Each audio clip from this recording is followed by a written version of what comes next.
Shalom, shalom, damai sejahtera dari kami Sema Adonai ya.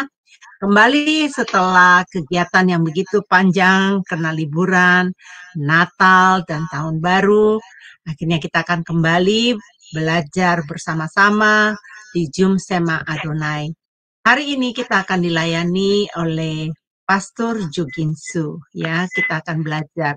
Sebelum kita belajar kebenaran firman, saya akan mengajak Bapak Ibu kita berdoa bersama-sama terlebih dahulu. Mari kita berdoa. Bapa Sorgawi, Bapa yang kami sembah di dalam nama Tuhan ini. Saat ini kami datang menghampiri tatamu yang kudus. Kami percaya jam-jam saat ini ya Bapa, Engkau akan memberkati kami semua. Bapa, kami mau belajar dari hambamu, Pastor Juginsu ya Bapa. Biarlah Engkau memberkati hidupnya, Engkau mengurapi dia lebih lagi ya Bapa. Supaya isi hatimu dapat disampaikan kepada kami. Ini pelajaran penting ya Bapa. Untuk kami belajar mengenai kedudukan dan keadaan ini sebagai orang percaya. Bapa, tolong saya juga yang memimpin acara ini, operator serta orang yang bekerja di belakang layar, Engkau juga memberkati kami semua. Bapa, juga saya berdoa untuk teman-teman yang sedang mengikuti live saat ini, berkati mereka juga Bapa. Mampukan juga mereka tenang untuk belajar firman Tuhan dan menghormati Engkau ya Bapa sebagai Tuhan dan Raja untuk belajar sungguh-sungguh kebenaran firman Tuhan. Terima kasih Bapa. Di dalam nama Tuhan Yesus kami berdoa. Haleluya. Amin. Ya, mari kita menyapa Pastor Juginsu ya. Salam Pastor. Ya, ini belum dibuka mute-nya Pastor. Shalom Ibu Heni. Iya, Shalom puji nama. Bapak Ibu teman-teman saudara seiman. Selamat tahun baru ya. Ya, selamat tahun baru Pastor. Kita senang nih Pastor punya waktu. Kita tahu Pastor padat sekali pelayanannya di gereja ya. Jadi satu kehormatan buat kami kalau Pastor saat ini punya waktu untuk dapat memberkati banyak orang. Nah, untuk tidak lama-lama lagi Pastor, saya memberikan tempat dan waktunya kepada Pastor untuk memaparkan pelajaran ini. Silakan.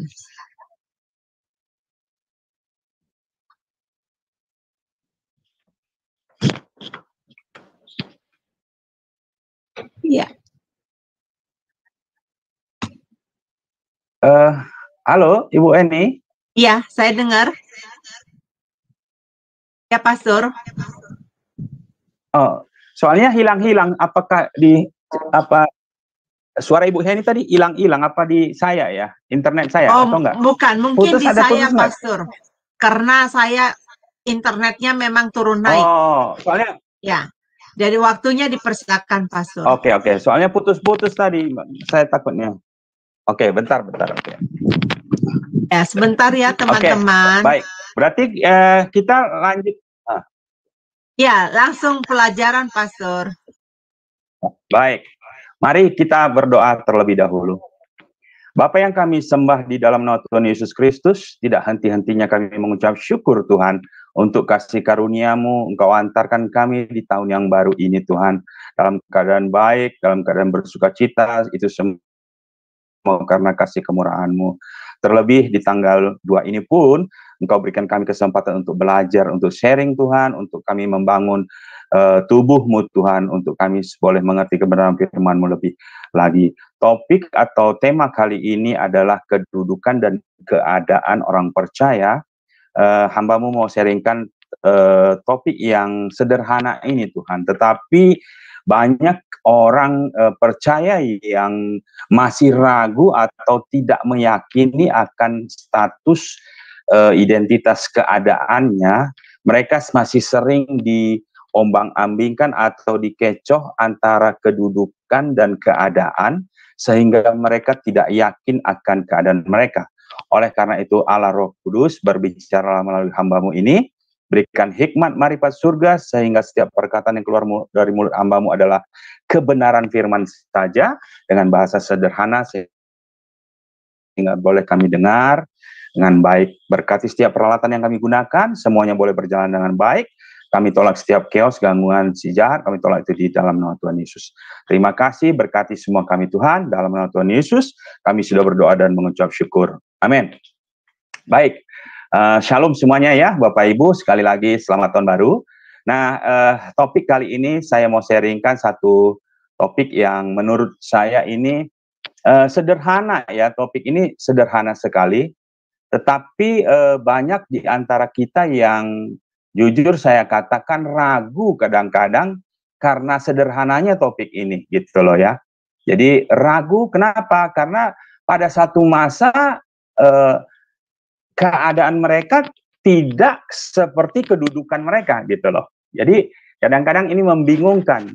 Apakah saya masih orang percaya atau tidak lagi gitu, karena keadaan mereka pada posisi waktu tertentu. Nah, oleh karena itu topiknya adalah kedudukan dan keadaan orang percaya. Ini dua hal yang berbeda ya Bapak Ibu. Ini dua hal berbeda, bukan sama ini, kedudukan dan keadaan. Nah, nanti kalau target kita belajar ini supaya ke depan nanti kita tidak dikecoh atau ditipu lagi oleh si iblis. Ya, kenapa?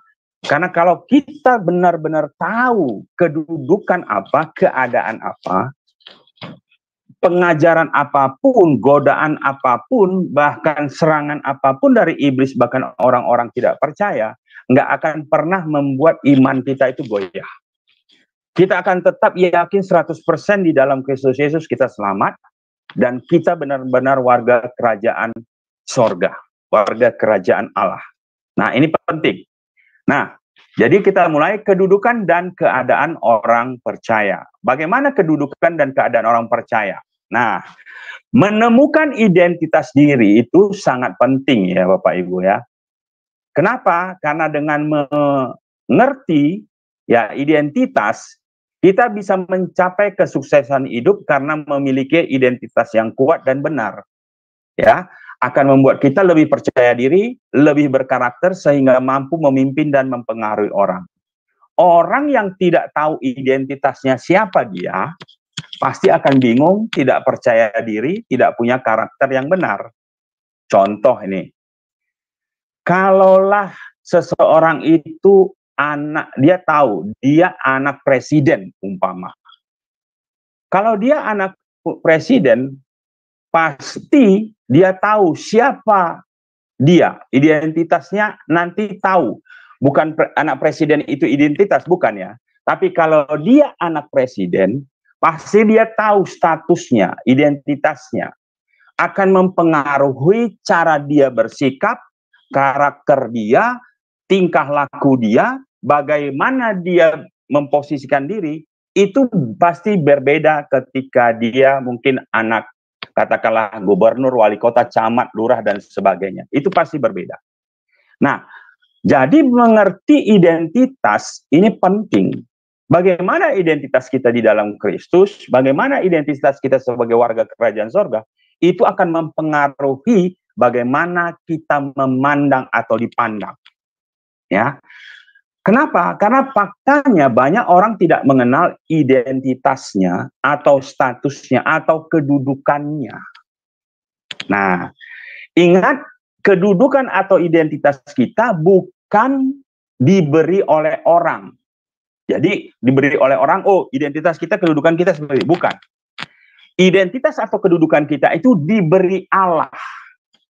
Allah yang memberi, bukan orang. Nah, kalau kita sudah tahu nanti ternyata kedudukan kita itu, identitas kita itu ditentukan oleh Allah, bukan oleh orang, maka kita akan tahu bahwa hidup kita ini bukan ditentukan oleh orang, tapi ditentukan oleh Tuhan. Dan kita tentunya, ya. Nah, oleh karenanya pasti mempengaruhi bagaimana kita nanti bertindak atau bersikap.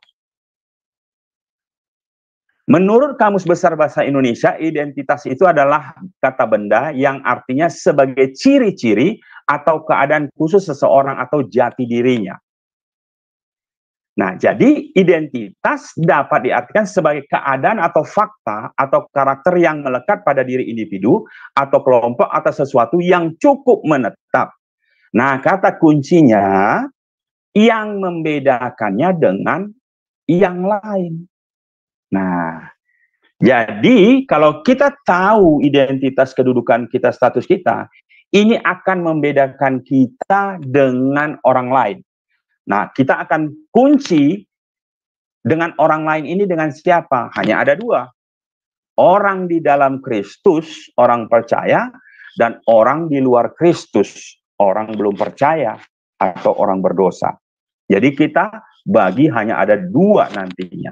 Walaupun salah satu ini nanti orang percaya ini ada perinciannya dua. Ya.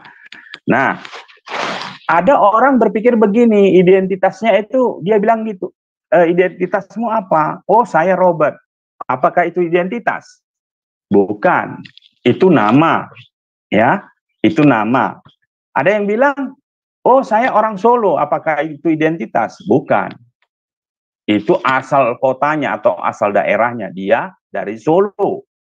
Oh saya orang Batak. Apakah itu identitas? Bukan. Itu sukunya, dia suku Batak. Oh, saya seorang guru, apakah itu identitas? Bukan, itu profesinya, dia guru. Saya orang Kristen, apakah itu identitasnya? Bukan, itu agamanya. Nah, jadi faktanya orang masih bingung, identitas kamu itu siapa sih? Nah, lalu siapakah saya sebenarnya? Manusia banyak melihat apa yang melihat apa yang di luar dibandingkan apa yang ada di dalam ketika ditanya identitasnya. Nah, jadi ingat saya kasih garis bawah tadi, identitas status keadaan kita itu diberi oleh Allah. Ya, diberi oleh Allah. Jadi bukan diberi oleh manusia. Nah, kalau begitu, mengerti identitas kita dalam Kristus sangat penting, ya, untuk kita dapat menjalani kehidupan sesuai dengan maksud Allah. Ingat, maksud tujuan Allah menciptakan manusia itu satu saja, untuk memuliakan Dia. Itulah tujuan Allah menciptakan manusia. Nah, identitas kita dalam Kristus akan menjadi kebenaran yang harus kita pegang dengan kuat, sehingga persepsi atau cara kita melihat tentang diri kita harus sama dengan kebenaran identitas kita di dalam Kristus. Ini penting. Jadi cara pandang kita melihat siapa saya di dalam Kristus itu harus benar. Karena kebenaran identitas kita di dalam Kristus itulah yang akan membedakan kita dengan orang yang di luar Kristus. Nah, kita tidak akan lagi memandang diri kita sebagaimana dunia memandang kita, melainkan bagaimana Allah memandang Kristus yang ada di dalam diri kita. Ingat sekali lagi, pasti sudah sering didengar ya, sewaktu kita belum percaya kepada Yesus Kristus Tuhan, kita ini seteru Allah Bapa, musuh. Nah, ketika kita diperdamaikan oleh Yesus Kristus sebagai Tuhan dan Juru Selamat kita, dan Yesus kita undang tinggal di dalam diri kita, dan Yesus tinggal di dalam kita, maka yang Bapa Allah yang kudus itu memandang kita ini, sebenarnya yang Dia pandang adalah Yesus yang ada di dalam diri kita. Kenapa? Ya sebenarnya Yesus itulah yang kudus, yang mengerjakan karya keselamatan, sehingga kita yang tadinya seteru ini diperdamaikan. Kita ya dalam artian, apakah kita setelah kita ditebus Yesus oleh darahnya kita orang kudus? Benar, kita orang kudus. Saya sudah pernah kasih tahu, position holiness, position sanctification, kita orang kudus. Lalu apakah tubuh kita, jiwa kita langsung sudah jadi kudus 100%? Tidak. Bahkan kita masih bisa kadang jatuh dalam dosa. Apakah pada saat itu kita gagal jadi orang kudus? Tidak seperti itu. Nah, yang dipandang oleh Yesus, dipandang oleh Bapa adalah Yesus yang ada di dalam kita. Maka kita ini diperdamaikan. Yang dipandang oleh Bapa adalah kita. Kita ini berharga karena ada Yesus di dalam diri kita. Tanpa Yesus, kalau Yesusnya keluar, kita ini bukan apa-apa. Kita ini kotor, kita ini jelek, kita ini berdosa, tidak ada harganya. Yang notabene rewardnya hanya maut, neraka, kematian kekal. Jadi, Allah memandang Kristus yang ada di dalam diri kita ini yang harus kita pahami. Kita harus tahu status kita di dalam Kristus itu seperti apa. Ya, suatu perubahan yang drastis dan luar biasa terjadi saat orang percaya kepada Yesus Kristus. Harusnya perubahannya itu perubahan drastis, harusnya. Ya, Alkitab tidak pernah memberikan label orang berdosa kepada orang-orang yang telah percaya, yang memiliki identitas dalam Kristus. Karenanya kita harus hati-hati untuk tidak lagi menyebut diri kita sebagai orang berdosa. Iya benar, kita masih mungkin jatuh dalam dosa. Tetapi ingat, kita bukan orang berdosa lagi. Kalau kita sudah percaya kepada Tuhan Yesus, kita sudah ditebus dengan darahnya, dengan nyawanya, dibayar lunas, bukan kredit. Ingat, jangan asal ngomong lagi, saya ini orang berdosa. Tidak seperti itu, namanya menghina karya keselamatan Kristus yang sudah kita terima.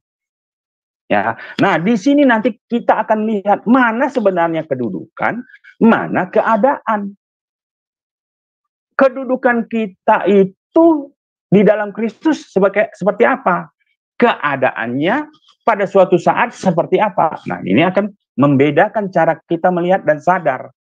Kalau kita tahu kedudukan kita, maka kita akan tetap punya percaya diri untuk berjalan bersama Kristus.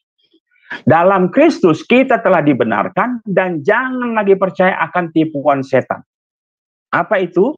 2 Korintus 5 ayat 16 berkata, sebab itu kami tidak lagi menilai seseorang juga pun menurut ukuran manusia.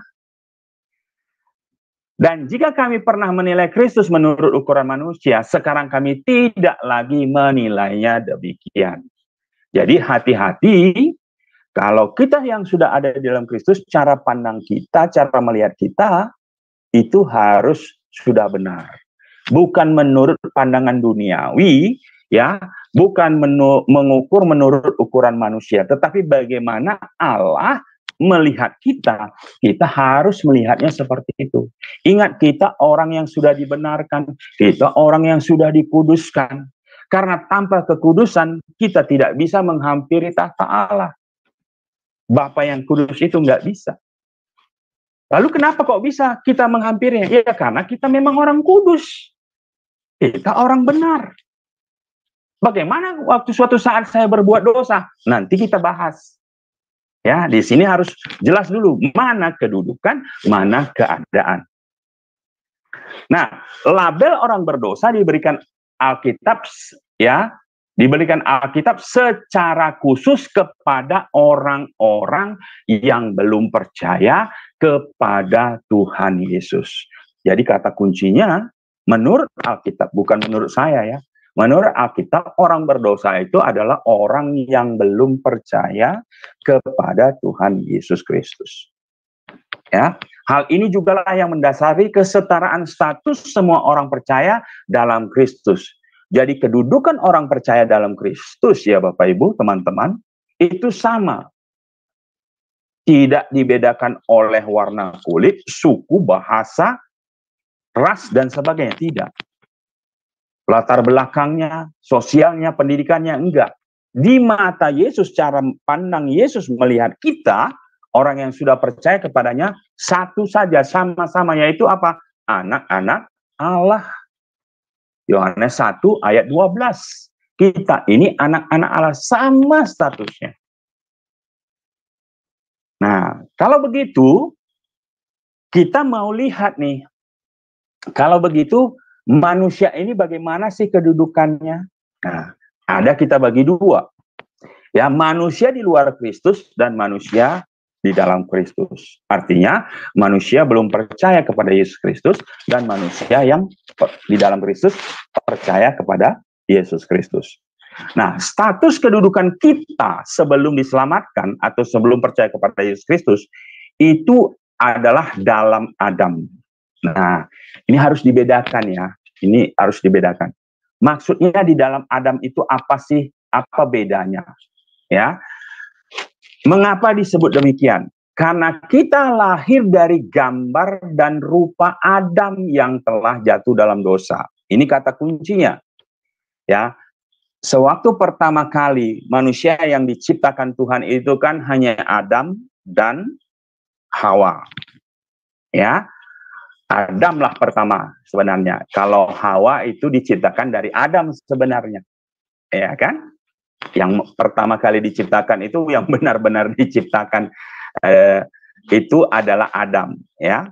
Dan Tuhan menghembuskan nafas kepada debu tanah yang dibentuk itu. Nah, waktu Adam diciptakan menurut gambar dan rupa Allah. Nah, yang sungguh amat baik, tidak berdosa. Tapi manusia selanjutnya, keturunan Adam, itu diciptakan apa? Di Kejadian 5 ayat 3. Setelah Adam hidup 130 tahun, ia memperanakkan seorang laki-laki menurut rupa dan gambarnya. Gambarnya nyanyi itu kecil, artinya menurut gambar dan rupa Adam. Itulah kita dan seterusnya. Manusia yang sudah jatuh dalam dosa dan kehilangan kemuliaan Allah. Waktu Adam belum jatuh dalam dosa, diciptakan menurut rupa dan gambar Allah, dia memiliki kemuliaan Allah. Kita sudah kehilangan kemuliaan Allah. Dalam kurung, manusia di luar Kristus ya. Artinya siapa? Bapak orang yang belum percaya kepada Yesus Kristus, bapaknya itu Adam. Maka dia ada di dalam Adam. Kita semua keturunan Adam mewarisi semua akibat dari kejatuhan Adam. Mari kita melihat lebih jauh apa artinya dalam Adam. Nah, dalam Adam aku adalah manusia berdosa. Ingat ya, dalam Adam artinya orang yang belum percaya kepada Tuhan Yesus. Ini adalah pengakuan jujur yang harus kita lakukan dengan kesadaran bahwa kita seharusnya binasa karena dosa kita dan sudah sangat jauh dari Allah. Itu jelas. Jadi kita dengan Allah itu jauh sekali, seteru itu jauh. Nggak bisa kita menghampiri dia. Kehidupan lama jika tidak ditolong oleh Allah untuk keluar dari keluarga Adam, kita bukan saja akan mengalami kematian kekal neraka setelah kematian jasmani, tetapi kehidupan ini di dunia pun merupakan kehidupan yang berkubang dalam dosa. Tidak ada kebaikan yang kita lakukan karena semua yang kita lakukan adalah untuk kepentingan diri sendiri, ego, seperti yang dikatakan Alkitab, tidak ada satupun yang kita lakukan yang berkenan kepada Allah karena kita sudah kehilangan kemuliaan Allah. Perhatikan kata kunci, sudah berbuat dosa dan kehilangan kemuliaan Allah. Orang menganggap impact dosa itu kecil, sehingga mereka anggap begini, dengan usahanya, perbuatan baiknya, amal ibadahnya, sedekahnya, dan segalanya, itu bisa membuat Allah itu senang. Jadi orang itu bisa bersama dia dan masuk surga. Itu nggak mungkin, Bapak Ibu. Itu nggak mungkin. Berapa ukuran kekudusan Tuhan yang harus kita capai untuk kita bisa datang kepada dia? Nggak bisa kita tahu ukurannya. Sedangkan Allah itu kudus. Titik, kata kuncinya kudus, sempurna. Lalu berapa ukurannya?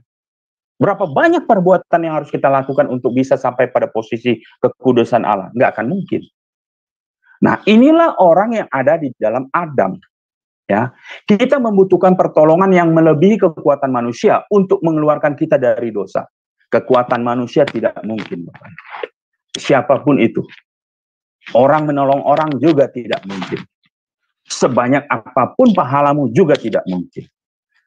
Sehingga dikatakan butuh satu pribadi yang bisa menolong kita untuk kita bisa kembali kepada kemuliaan Allah yang hilang tadi, yang waktu Adam pertama diciptakan.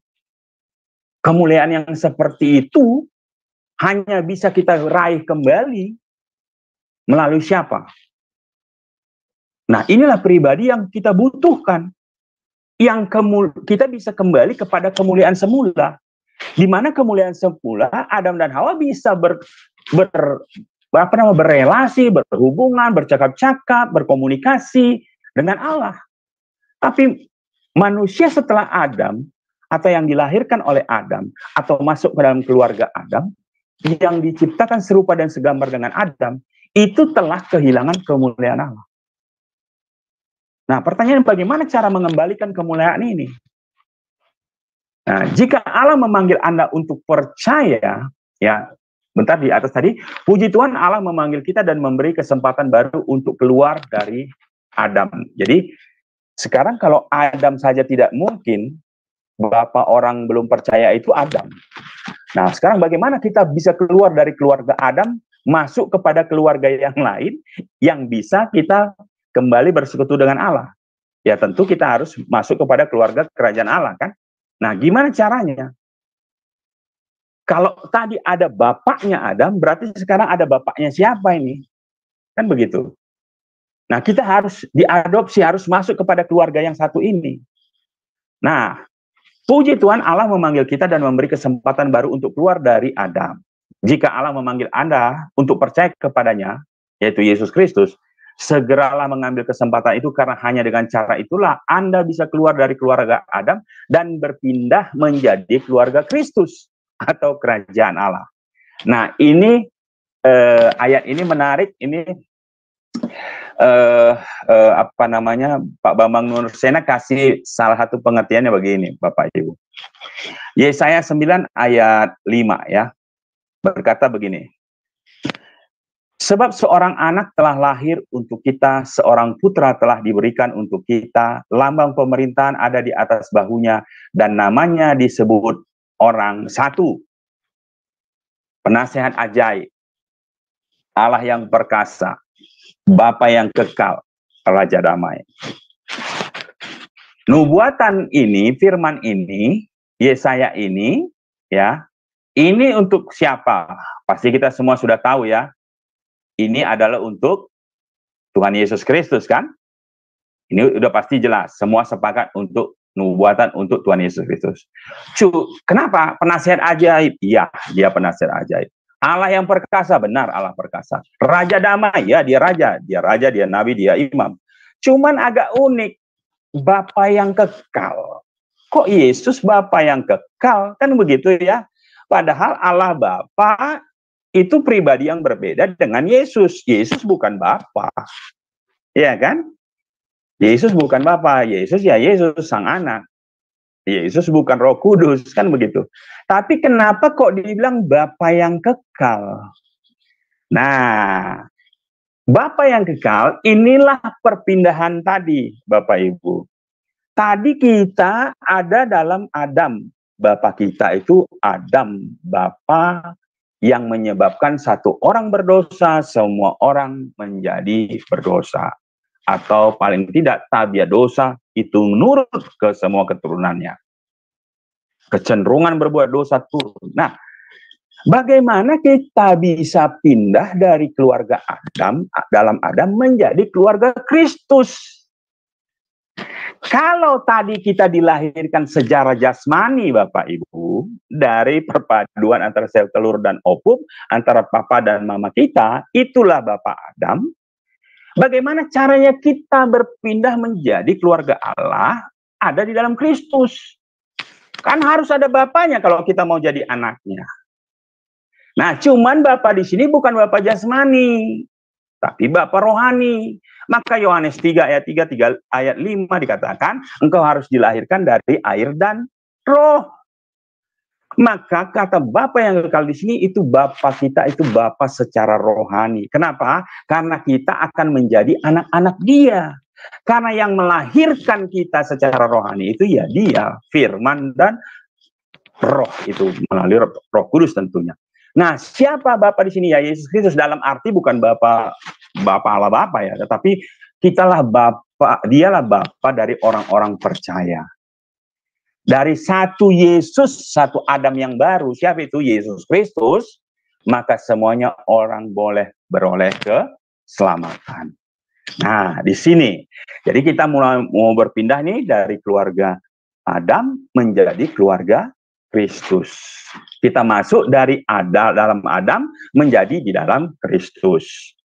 Nah, ketika Allah mengeluarkan kita dari keluarga Adam, nah perhatikan di sini ya, status kedudukan kita memang diubahkan seketika menjadi tidak berdosa. Ya, waktu kita terima Yesus sebagai Tuhan dan Juru Selamat, kita percaya dengan hati dibenarkan, dengan mulut mengaku diselamatkan, ya, kita bertobat, lahir baru, dilahirkan kembali. Ingat, kita seketika menjadi tidak berdosa atau kudus. Inilah yang pernah saya katakan position sanctification atau position holiness. Itu kedudukan kita, nggak bisa ditawar. Pada saat itu kalau Anda ditanya apakah Anda orang kudus, iya. Karena tanpa kekudusan Anda nggak bisa datang kepada Bapa. Pada saat itu, detik itu, secara seketika Anda orang tidak berdosa, atau kedudukan Anda adalah orang kudus, orang tidak berdosa. Tetapi, nah ini ingat ya, tetapi, itu tadi kan kedudukan. Keadaan kita masih dapat berbuat dosa, dan manusia lama kita tidak serta-merta dihapuskan, Bapak Ibu. Bayangkan, waktu kita lahir baru, apakah manusia kita ini berubah? Tubuh kita berubah kan? Lalu jiwa kita berubah kan? Tidak. Ya, itu masih berproses. Itulah yang namanya keadaan. Apakah masih mungkin jatuh dalam keadaan jatuh kepada perbuatan dosa? Masih. Tapi ingat, status kita orang kudus tidak lagi di bawah perbudakan dosa, tidak lagi di bawah perbudakan iblis. Karena kita sudah berpindah dari hamba iblis menjadi hamba Allah. Ya, jadi tidak dihapus dalam arti apakah manusia lama kita langsung berubah gitu, tidak. Tapi kita sudah menjadi ciptaan yang baru. Ya, Allah menghendaki kita menjadi manusia baru yang dengan kuasa Allah mengendalikan manusia lama sampai hilang kuasanya. Nah, inilah yang nanti berproses. Jadi, manusia baru ini akan terus berproses sampai manusia lama itu hilang kuasanya. Sampai satu titik nanti itu yang kita kejar, ya, atau yang kita capai. Bagaimana kita melihat perbedaan keadaan ini dengan jelas? Mari kita melihat 3 macam orang yang digambarkan Paulus dalam 1 Korintus 2 ayat 14 dan 1 Korintus 3 ayat 3. Saya tidak tahu apakah ini sudah pernah disampaikan, tapi kemungkinan besar. Jadi nanti saya akan sampaikan secara cepat. Pertama, manusia di luar Kristus itu dikenal dengan manusia dunia, ya. 1 Korintus 2:14, tetapi manusia duniawi tidak menerima apa yang berasal dari Roh Allah, karena hal itu baginya adalah suatu kebodohan, dan ia tidak dapat memahaminya sebab hal itu hanya dapat dinilai secara rohani. Nah, bagaimana ciri-ciri manusia duniawi ini? Manusia dunia mencoba menemukan tujuan hidup tanpa Tuhan. Nah, orang menganggap saya punya tujuan hidup, tanpa Tuhan saya bisa. Dia akan terus bergumul dengan rasa rendah diri, rasa tidak aman, ketidakmampuan, rasa bersalah, kekhawatiran, dan keraguan. Perhatikan Bapak Ibu, orang yang di luar Tuhan Yesus Kristus, dia akan terus mencari, apapun mencari. Kepuasan, ketenangan, damai sejahtera, dan semuanya dicari. Tapi pada satu titik tertentu dia tetap akan mendapatkan kekosongan. Nah, di sini perlu saya sampaikan Bapak Ibu, jangan pernah berpuas diri dengan Anda mengatakan saya itu sudah percaya Yesus Kristus, saya sudah orang Kristen dan sebagainya. Kita lihat banyak sekali orang yang sudah dia percaya Yesus Kristus, ya, kesaksiannya luar biasa. Di gereja-gereja dipanggil Bapak Ibu. Wah, udah keliling-keliling Indonesia bahkan sampai luar negeri. Saya pun terkesima lihat kesaksian-kesaksian itu. Tapi lihat hari ini mereka sudah kembali lagi Bapak Ibu. Ya.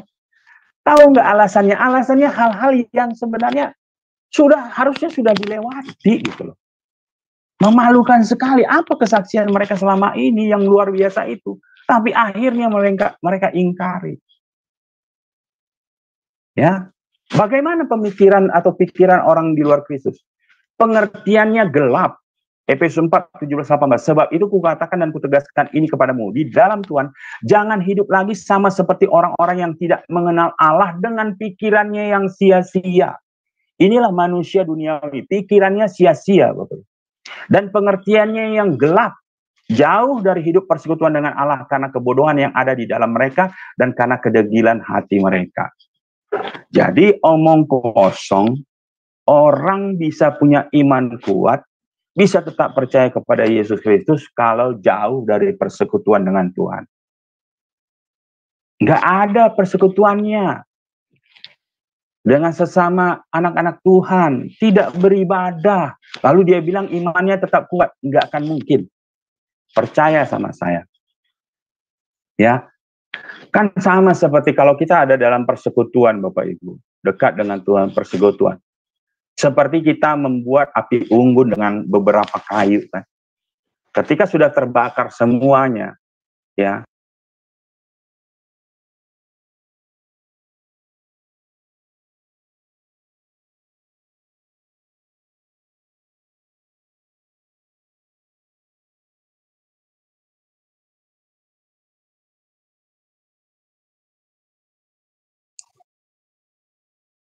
Ya, ini ada macet ya, Pastor ya.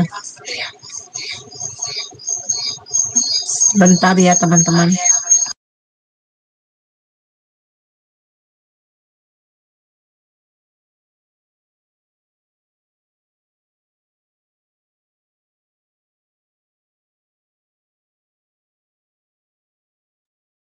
Halo? Ya, Pastor. Ya. Ya, udah terputus kembali. ya, Bu Eni ya? Ya, Oke. terputus tadi. Silakan, Pastor. Nah, sampai tadi bicara saya tentang api unggun ya. Nah, ketika kayu itu bersatu ya, katakanlah kita mulai padam api kita.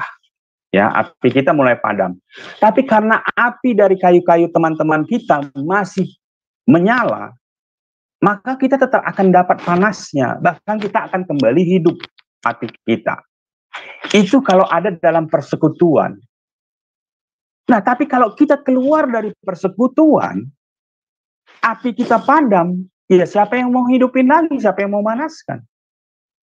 Makanya api kita akan padam, suam-suam kuku, lama-lamanya mati. Maka begitu penting yang namanya persekutuan ya dengan Tuhan, dengan sesama anak-anak Tuhan.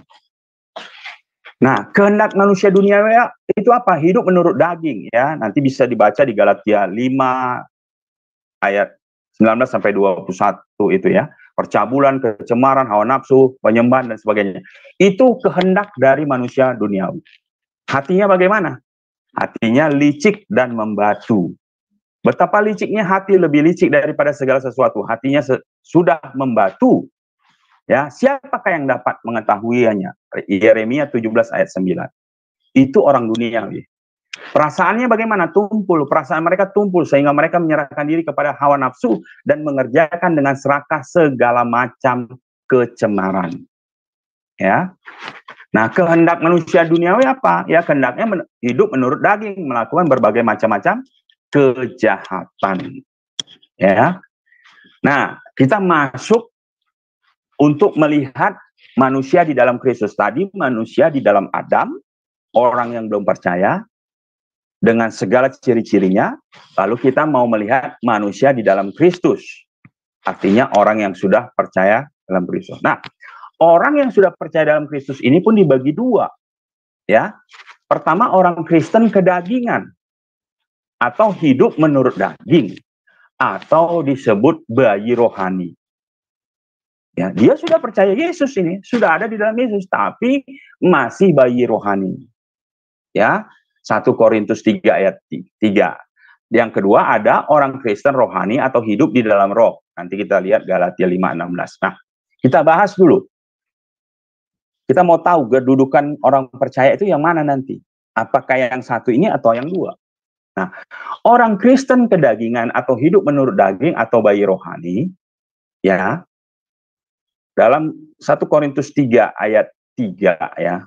Kita baca dulu dari ayat 1 lah. Dan aku saudara-saudara pada waktu itu tidak dapat berbicara dengan kamu seperti dengan manusia rohani, tetapi hanya dengan manusia duniawi yang belum dewasa dalam Kristus. Ingat, yang dihadapi Paulus ini siapa sih di Korintus?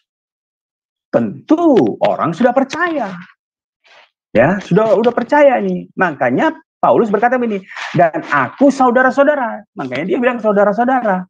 Pada waktu itu tidak dapat berbicara dengan kamu seperti dengan manusia rohani. Berarti bukan manusia rohani. Tapi orang sudah percaya Yesus. Kenapa? Belum manusia rohani. Karena dikatakan tetapi hanya dengan manusia duniawi yang belum dewasa dalam Kristus. Jadi masih bayi rohani. Susulah yang kuberikan kepadamu bukanlah makanan keras. Sebab aku belum dapat menerimanya. Sebab kamu belum dapat menerimanya. Dan sekarang pun kamu belum dapat menerimanya. Karena kamu masih manusia duniawi. Beda sama yang 1 Korintus 2 ayat 14 tadi. Itu manusia duniawi, benar. Tapi ini orang yang sudah percaya kepada Yesus Kristus. Artinya sudah orang Kristen, pengikut Kristus. Tetapi masih duniawi. Atau bayi rohani. Atau hidupnya masih menurut keinginan daging. Sebab jika di antara kamu ada iri hati dan perselisihan, bukankah itu menunjukkan bahwa kamu manusia duniawi dan bahwa kamu hidup secara manusiawi? Nah, pola kebiasaan yang mendarah daging masih menarik pikiran untuk hidup tanpa Tuhan. Jadi dia sudah percaya kepada Tuhan Yesus Kristus, ya, tetapi pola hidupnya itu masih mengikuti kebiasaan keinginan daging. Pola pikirnya masih pola pikir tanpa mengikut sertakan Tuhan. Ya, Roma 8 ayat 8, mereka yang hidup dalam daging tidak mungkin berkenan kepada Allah. Ya, jadi masih keinginan dagingnya masih lebih kuat daripada keinginan rohnya. Keinginan roh manusia rohaninya masih dikalahkan oleh manusia dagingnya. Nah, orang Kristen kedagingan ini pikirannya apa? Pikirannya tidak fokus kepada Tuhan, tidak fokus kepada keinginan roh, tapi masih fokus kepada keinginan daging. Emosinya tidak stabil, kehendaknya hidup menurut daging. Ya, seperti Galatia 5 ayat 16-21 tadi. Nah, sifat manusia lama sering masih bercokol dalam kehidupan orang Kristen kedagingan, karena dia belum belajar hidup dalam roh. Nah, harusnya manusia yang sudah percaya kepada Yesus Kristus itu kan dikuasai oleh Roh Kudus, maka rohnya harus tunduk kepada keinginan Roh Kudus, tuntunan Roh Kudus. Semakin dia berjalan dalam kehendak Tuhan dan mengandalkan Tuhan, maka kuasa manusia lama akan semakin berkurang dan manusia baru kita semakin kuat. Harusnya seperti itu. Nah, yang kedua, bagaimana? Nah, yang kedua ini, orang yang sudah ada di dalam Kristus, kedudukan orang percayanya seperti apa? Disebut orang Kristen rohani atau hidup dalam roh. Ya. Nah, dikatakan, maksudku ialah hiduplah oleh roh, maka kamu tidak akan menuruti keinginan daging. Galatia 5 ayat 16. Jadi, hidup kita ini harus hidup oleh roh. Rohnya itu roh besar, artinya Roh Kudus, Roh Allah. Maka kamu tidak akan menurut keinginan daging. Galatia yang tadi, ya, Galatia 5 19-21 tadi. Tidak akan hidup menurut itu. Ya. 1 Korintus 2 ayat 15 dikatakan begini, tetapi manusia rohani menilai segala sesuatu, tapi ia sendiri tidak dinilai oleh orang lain. Jadi ada manusia rohani, Bapak. Artinya manusia Kristen, orang Kristen, pengikut Kristus, yang hidupnya sudah dipimpin oleh roh. Rohnya sudah tunduk, dipimpin oleh roh besar, roh Allah. Karena rohnya tunduk kepada roh besar, roh Allah, maka dagingnya menjadi lemah. Dagingnya akan mengikut. Ya. Nah, penyaliban daging adalah tanggung jawab orang percaya karena mereka memandang diri mereka mati terhadap dosa. Jadi, itulah kenapa dikatakan ikutlah aku, sangkal diri, pikul salib, ikutlah aku, firman Tuhan katakan. Memang kita harus tiap hari pikul salib, bukan berarti pikul salib Yesus ya, bukan. Ya, jadi fokus kita itu harus sudah kepada Yesus Kristus.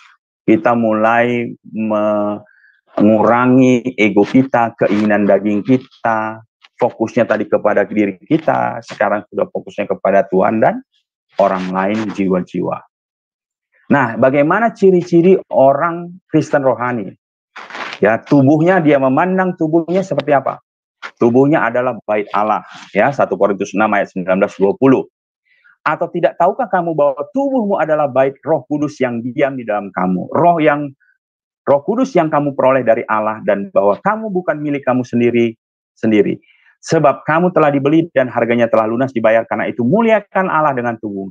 Orang Kristen yang tahu kedudukannya di dalam Kristus sebagai orang benar yang dibenarkan dan dikuduskan, pasti akan menghargai tubuhnya. Dia tidak akan merusak lagi tubuhnya yang merupakan bait Allah. Tentu dia tidak akan minum minuman sampai mabuk-mabukan. Dia tidak akan tato badannya. Dia tidak akan rusak badannya. Ya. Ada yang berkata begini, wah tato itu tidak apa-apa lah. Bahkan sekarang kan pendeta banyak juga yang tato. Ingat ya, kalau dia dulu bertato sebelum percaya Tuhan Yesus, ya, sebelum percaya Tuhan Yesus bertato banyak, it's okay. Tapi setelah dia percaya kepada Tuhan Yesus, ya jangan lagi bertato dong. Ya, mungkin tidak bisa dihilangkan dan sebagainya, it's okay. Kita terima itu. Waktu dia belum percaya Tuhan Yesus. Tapi setelah percaya Tuhan Yesus, tentu dia tidak akan menambah lagi tatonya, gitu loh. Ya, saya percaya itu. Kenapa? Karena tubuh ini diberikan Tuhan untuk apa? Untuk memuliakan Dia, bukan untuk dirusak. Ya, apalagi mengatakan, saya kan harus ada pendekatan kepada orang-orang yang di sana sehingga saya harus menambah tato. Saya percaya bukan itu. Ya, tapi kalau tato lamanya tidak dihilangkan, ya monggo lah, itu udah mau seperti apa lagi ya kan? Kalau bisa dihilangkan lebih baik, tapi tidak harus ditambah tentunya. Kenapa? Karena tubuh ini adalah bait Allah. Ya, tentu kita tidak akan menjudge dia, mengadili dia yang sudah bertato. Ya, kita harus terima. Itulah dia sebelum percaya kepada Tuhan Yesus Kristus. Sama orang yang dulu mungkin dia berbuat zina dan sebagainya. Ya, tentu setelah menerima Tuhan Yesus, ya jangan berbuat zina lagi, kan begitu. Ya, saya pelayanan saya ke tempat PSK dan sebagainya. Ya, tentu kan kau tidak harus berbuat zina untuk melayani mereka, kan begitu. Ya, nah ini penting ya. Jadi tubuh kita ini harus kita pelihara, kita jaga, kita rawat. Supaya apa? Supaya kita sehat. Kenapa supaya kita sehat? Kita bisa memuliakan Allah. Gimana ya kita bisa melayani pekerjaan Allah? Kita bisa melayani Allah. Ya. Nah, kenapa tubuh ini dipersembahkan kepada Allah sebagai persembahan yang hidup dan kudus? Roma 12 ayat 1. Karena itu saudara-saudara, demi kemurahan Allah aku menasihatkan kamu supaya kamu mempersembahkan tubuhmu dan sebagai persembahan yang hidup, yang kudus dan yang berkenan kepada Allah. Itu adalah ibadahmu yang sejati. Jadi mempersembahkan tubuh ini dengan segalanya ya. Tubuh, jiwa dan roh kita ini itu penting. Ya, makanya kita harus pelihara dan jaga. Nah, pikirannya gimana? Ingat, diubahkan. Nah, kenapa tadi posisinya benar orang kudus, orang yang dibenarkan, orang benar pada posisi tertentu. Tapi ingat, dia harus terus diubahkan. Kan tadi manusia lamanya nggak langsung berubah jadi manusia baru yang tiba-tiba, waduh, jadi seperti malaikat, kan tidak seperti itu. Ya, Roma 12 ayat 2, janganlah kamu menjadi serupa dengan dunia ini, tetapi berubahlah oleh pembaharuan budimu, sehingga kamu dapat membedakan mana kehendak Allah, apa yang baik, yang berkenan kepada Allah, dan yang sempurna. Jadi berubah Bapak Ibu, tiap hari diubahkan oleh kebenaran firman Tuhan, oleh persekutuan dengan Tuhan. Ya, pikirannya terfokus, tadi kan tidak fokus, ini sekarang fokus. Ya, Filipi 4 ayat 7-8, damai sejahtera Allah yang melampaui segala akal akan memelihara hati dan pikiranmu dalam Yesus. Itu kenapa fokusnya sekarang Yesus. Ya, sangkal diri itu kan mengubah fokus Bapak Ibu. Tadi fokusnya kepada ego, sekarang fokusnya kepada Tuhan Yesus. Jadi akhirnya saudara-saudara, semua yang benar, semua yang mulia, semua yang adil, semua yang suci, semua yang manis, semua yang sedap didengar, semua yang disebut kebajikan dan patut dipuji, pikirkanlah semuanya itu. Itu yang dipikirkan orang-orang Kristen rohani. Ya. Nah, lalu siap bertindak, 1 Petrus 1 ayat 13. Sebab itu siapkanlah akal budimu, waspadalah dan letakkanlah pengharapanmu seluruhnya atas kasih karunia yang dianugerahkan kepadamu pada waktu penyataan Yesus Kristus. Nah, emosinya seperti apa? Damai sejahtera orangnya. Dia Shalom, ya, dia Raja Shalom. Dia ada dalam diri kita. Berarti Shalom itu, damai itu juga ada dalam diri kita. Kolose 3:15, hendaklah damai sejahtera Kristus memerintah dalam hatimu, karena untuk itulah kamu telah dipanggil menjadi satu tubuh, dan bersyukurlah. Ya, dia juga bersukacita, ya. Filipi 4 ayat 4, bersukacitalah senantiasa dalam Tuhan. Sekali lagi kukatakan, bersukacitalah. Itu emosinya orang yang ada di dalam Kristus. Kehendaknya bagaimana? Berjalan menurut roh. Nah, kalau tadi orang duniawi, lalu orang Kristen duniawi, ya, kehendaknya itu dituntun oleh keinginan dagingnya masih kuat, ya. Kalau orang Kristen rohani dituntun berjalan menurut roh. Galatia 5:22-23 itu buah roh, ya. Nah, sukacita, damai sejahtera, kesabaran, kemurahan, kebaikan, kesetiaan, dan sebagainya. Nah, ini puncaknya. Lalu kalau begitu, identitas baru yang Allah berikan kepada orang percaya yang telah dilahirbarukan dalam Kristus, ya, itu seperti apa sih? Nah, kita sudah berpindah dari dalam Adam ke dalam Kristus. Ya, sekarang kita adalah ciptaan baru. Ini harus digarisbawahi. 2 Korintus 5:17. Dan menjadi milik Kristus selamanya, karena Kristus telah membeli kita dengan harga yang sangat mahal, yaitu dengan nyawanya sendiri, dengan mati di kayu salib. Ya, 2 Korintus 5:17 dikatakan begini. Jadi siapa yang ada di dalam Kristus, ia adalah ciptaan baru, yang lama sudah berlalu, sesungguhnya yang baru sudah datang. Kata kunci kita adalah ciptaan baru, atau sering disebut dilahirkan kembali. Ya, mengerti status kedudukan kita dalam Kristus sangat penting supaya kita bertindak sesuai dengan identitas kita atau kedudukan kita, dan kita tidak lagi diombang-ambingkan oleh tipu daya iblis yang sering membuat kita meragukan status kita. Mari kita belajar lebih dalam arti dalam Kristus. Jadi, Bapak Ibu, kalau ditanya apakah Anda orang kudus, iya, Anda orang kudus. Ya, karena kalau Anda nggak orang kudus, Anda nggak bisa datang kepada Bapa Allah, nggak bisa. Jadi pastikan Anda meyakini bahwa Anda orang kudus. Anda orang yang sudah dibenarkan, Anda orang sudah dikuduskan. Nah, istilah manusia baru atau ciptaan baru dipakai Paulus untuk menegaskan bahwa kita yang sudah menerima Kristus dan diciptakan baru oleh Allah akan mengalami perubahan arah hidup yang tidak lagi sama seperti sebelumnya. Kita sekarang memiliki kepribadian baru yang akan berproses. Nah, ingat ya, tadi posisi tertentu kita orang kudus, orang dibenarkan. Itu nggak boleh disangkal. Kita orang kudus. Tetapi kepribadian kita ini itu berproses, Bapak Ibu. Ya, tadi kan pikiran kita diperbaharui, kepribadian kita diperbaharui, roh kita sudah roh. Itu sudah dihidupkan.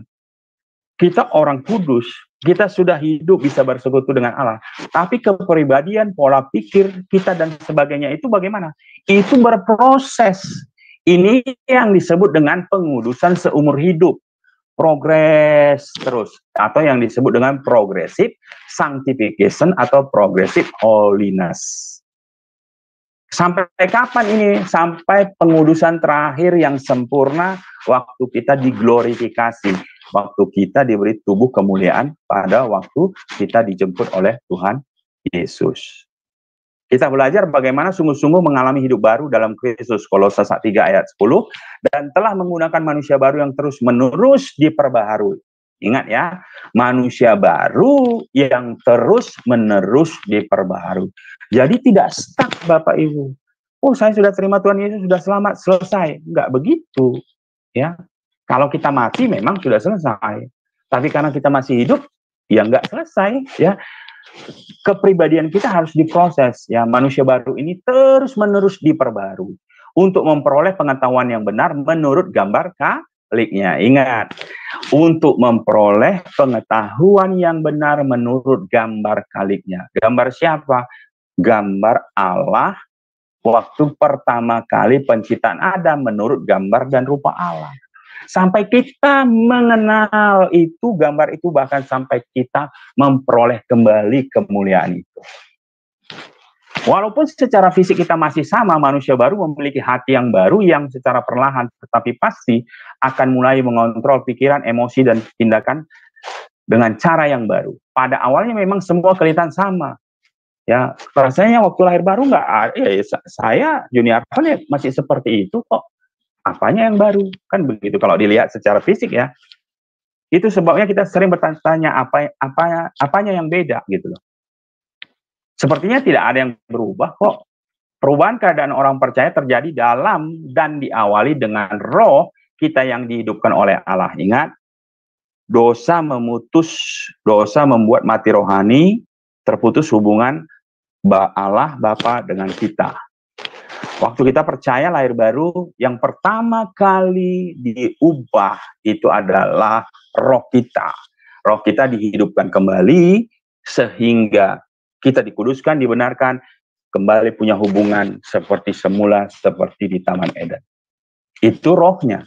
Namun karena manusia lama kita tidak dihapus, kita sering masih mempercayai kebohongan-kebohongan dunia karena pola pikir kita belum diubah. Ingat tadi diperbarui kan?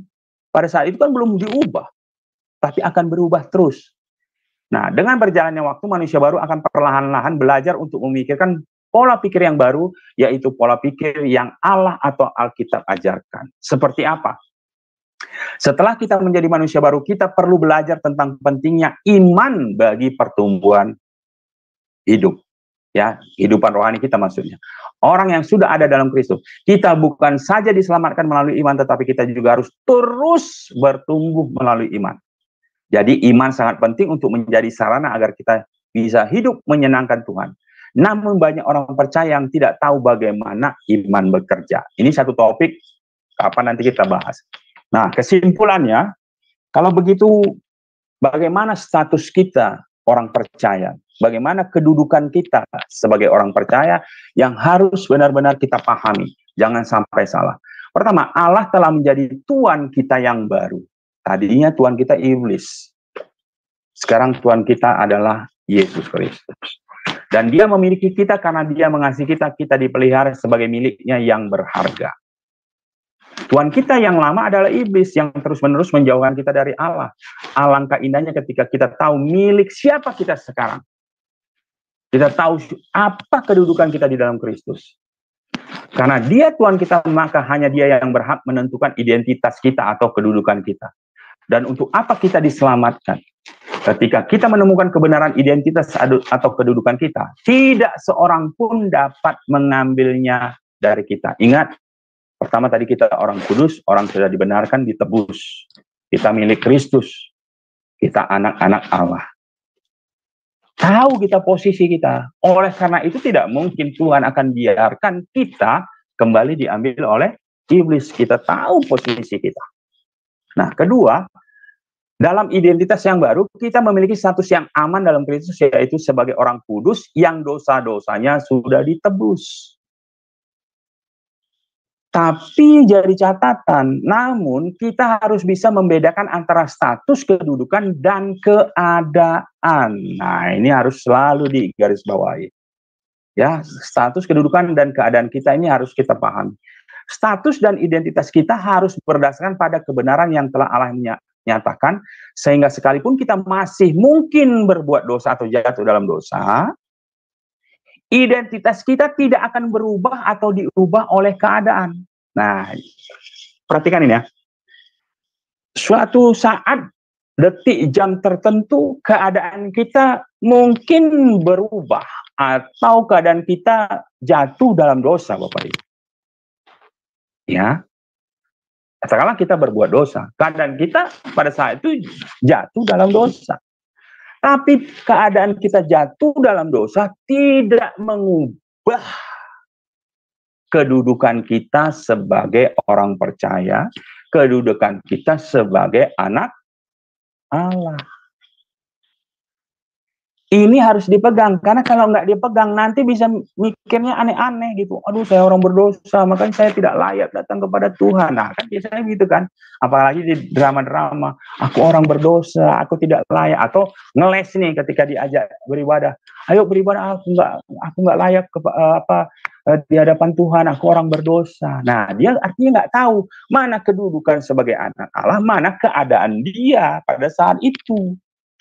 Ya, tentu ingat, dengan kata lain, kita tidak berusaha untuk menjadi anak Allah karena kita sudah menjadi anak Allah yang sedang dalam proses untuk menjadi seperti Kristus. Ingat, kita sudah menjadi anak Allah. Pada keadaan tertentu Anda berbuat dosa tidak mengubah status Anda sebagai anak Allah. Anda tetap anak Allah. Kenapa? Karena posisi anak Allah itu diberikan oleh Allah. Bukan usaha Anda membuat Anda menjadi anak Allah, sehingga suatu saat ketika Anda berdosa, ya batal anak Allahnya. Bukan seperti itu. Posisi anak Allah itu pemberian Allah. Bukan karena usaha Anda. Keadaan kita memang belum sempurna, tetapi kita akan terus diproses Allah untuk menjadi semakin sempurna. Endingnya nanti sempurna, Bapak Ibu, karena kalau kita tidak sempurna, kita tidak bisa datang kepada yang sempurna itu. Makanya dalam Roma 8:29 dikatakan begini, sebab semua orang yang dipilihnya dari semula, mereka juga ditentukannya dari semula untuk menjadi serupa dengan gambaran anaknya, supaya ia anaknya itu menjadi yang sulung di antara banyak saudara. Jadi endingnya kan menjadi serupa seperti gambaran anaknya. Itulah kemuliaan kembali. Kemuliaan Bapa itu ada di kemuliaan Yesus Kristus. Nah, bagaimana supaya kita bisa kembali? Ya, kita harus mencapai kemuliaan Yesus Kristus sebagai gambaran anaknya, sebagai anaknya. Usaha kita bisa nggak? Nggak bisa. Gampangnya gimana? Ya sudah, gampangnya kita masuk aja ke dalam Yesus Kristus. Itu saja gampangnya. Atau Yesus Kristus juga masuk dalam diri kita. Ya, kalau kita masuk di dalam dia dan dia di dalam kita, ya kemuliaan dia kita peroleh. Itu saja gambarannya. Ya, makanya kita harus ada di dalam Yesus Kristus supaya kemuliaan itu kembali bisa kita alami, kita peroleh. Nah, terakhir, identitas dalam Kristus memberikan kita kemampuan untuk hidup dalam roh. Artinya kita bebas menjadi orang yang Tuhan kehendaki karena ada roh Allah yang tinggal dalam hidup kita.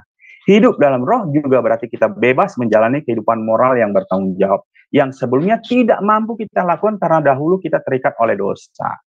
Makanya budak dosa, budak iblis nggak akan mungkin melakukan hal-hal yang Tuhan senangi, nggak mungkin. Buah roh itu tidak akan muncul. Ya, kalau kita bebas berbuat apa saja, mengapa Allah memberikan larangan-larangan? Nah, larangan-larangan adalah cara Tuhan melindungi agar identitas kita tidak tercemar dengan nafsu kedagingan yang akan melukai hati Tuhan.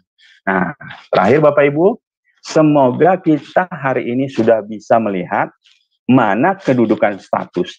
Status, ini penting. Kedudukan kita di dalam Kristus. Mana keadaan kita pada waktu-waktu tertentu bisa saja kita jatuh dalam dosa. Tapi ingat, keadaan kita ini tidak akan mengubah status kita, kedudukan kita dalam Kristus. Apalagi sampai bilang begini, ya satu masa saya anak Tuhan, karena saya berbuat baik, satu masa ya saya anak setan. Kenapa? Karena saya jatuh dalam dosa. Enggak begitu ya. Itu menyangkali karya Kristus. Ya, kecuali Anda murtad. Ya, seperti saya lihat dua artis terkenal yang baru murtad terakhir ini ya. Saya walaupun kata murtad itu masih debatable ya, tetapi jujur saya katakan wah sudah sudah dari satu gereja kepada gereja lain bersakit, tapi akhirnya balik. Nah, artinya pahami Bapak Ibu kedudukan kita dalam Kristus, apa keadaan kita di dalam Kristus. Ya, semoga kebenaran firman ini boleh sedikit banyak boleh kita mengerti. Mari kita berdoa. Bapak, terima kasih, kami mengucap syukur Tuhan untuk Sebagian kecil yang boleh hamba-Mu sampaikan Tuhan, biarlah Engkau yang memateraikan kebenaran firman-Mu, Engkau yang lebih sempurnakan lagi Tuhan. Ya Allah, Roh Kudus, berbicaralah kepada setiap kami yang mendengar, sehingga kami boleh mengerti dengan sempurna Tuhan. Terima kasih, berkati firman-Mu Tuhan, berkati setiap kami yang ada di Zoom, berkati juga yang ada di live streaming, di YouTube, dan di channel-channel lainnya. Di dalam nama Tuhan Yesus, kami sudah berdoa dan mengucap syukur. Haleluya. Amin. Amin, amin. Terima kasih Pastor Juginsu atas kebenaran yang disampaikan kepada kita ya. Jadi kita harus apa diri kita. Untuk lebih lanjut, teman-teman yang ada live streaming yang saat ini sedang mengikuti acara kami, Anda juga boleh ikut berdiskusi ya. Nanti saya akan membacakan apa pertanyaan kalian. Nah, sebelumnya kita izinkan dulu share screen dari Ibu Aling untuk acara-acara kita yang untuk berikutnya ya. Ya, untuk besok hari Rabu jam 21 WIB ya. Nah, itu ada pengajaran Ibu Riani Watimena yang bertema Dia Jadikan Segala Menjadi Baru. Besok jam 21 WIB, kita mendoakan semoga Sister Aling bisa sembuh. Dia saat ini tidak enak badan ya. Nah, kalau seandainya dia masih sakit besok, moderatornya adalah Agus ya. Ini untuk acara besok. Baik, untuk selanjutnya, nah ini hari Kamis. Nah, ini juga ada pelajaran dari konseling yang biasanya hari Sabtu dipindahkan ke hari Kamis ya. Ini ada Pendeta Dedi Kurniawan sebagai dosen di STT. Dia akan mengajarkan kepada kita mengenai penyakit kleptomania. Nah, udah banyak ya yang tahu mengenai penyakit ini. Nah, kita akan ikuti pelajaran ini jam 21 WIB. Dan moderatornya di sini memang Aling. Nah, kita lihat kondisinya. Nanti kalau tidak saya bisa menggantikan tugasnya ya. Baik, untuk selanjutnya, untuk hari Jumat.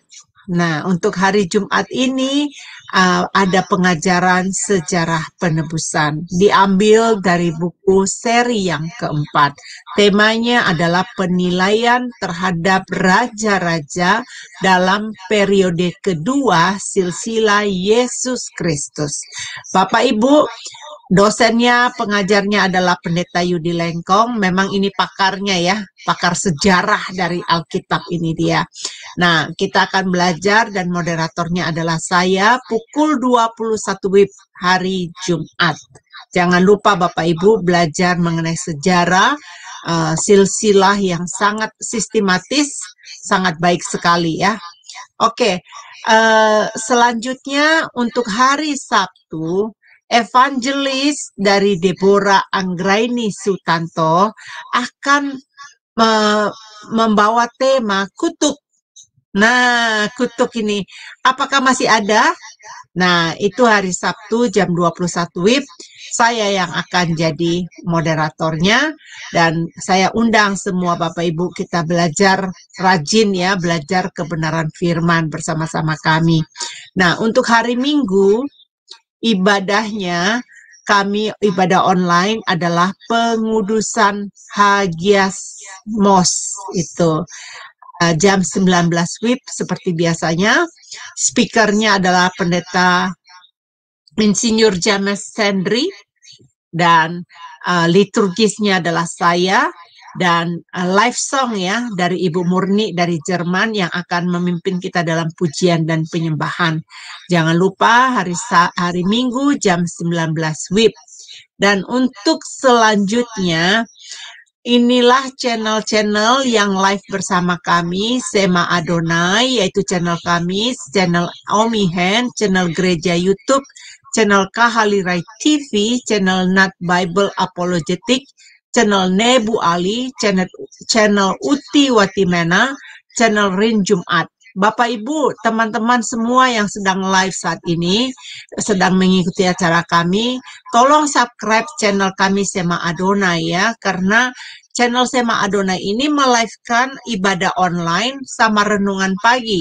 Nah, ini adalah renungan pagi kami setiap hari Senin sampai hari Sabtu ya. Untuk seterusnya, ini dia adalah hamba-hamba Tuhan yang melayani di jam 5.30 pagi.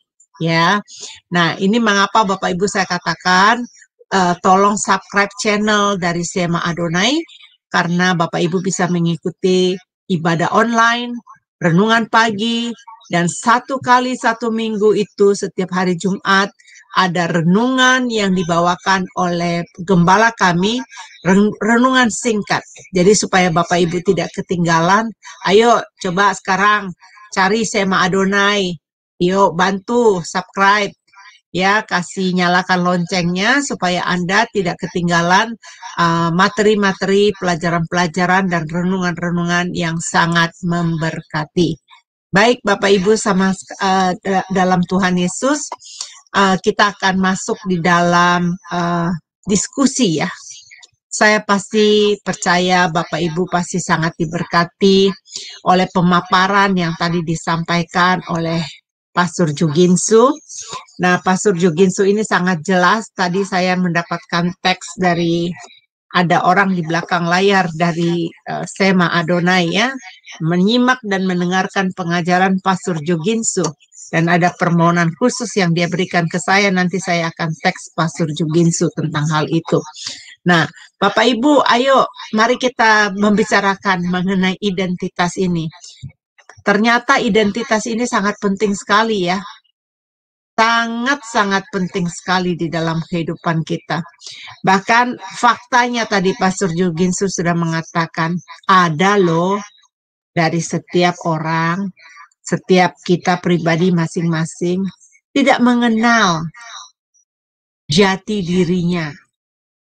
Tidak mengenal gambar dirinya, tidak mengenal keadaannya. Sehingga dia kalau jalan, kalau orang yang nggak mengenal itu kan nabrak sana, nabrak sini. Nah, tadi kan Pastor Juginsu sudah kasih kriterianya, orang yang hidupnya di dalam roh, orang manusia roh itu berjalannya kayak apa, ada tanda-tandanya.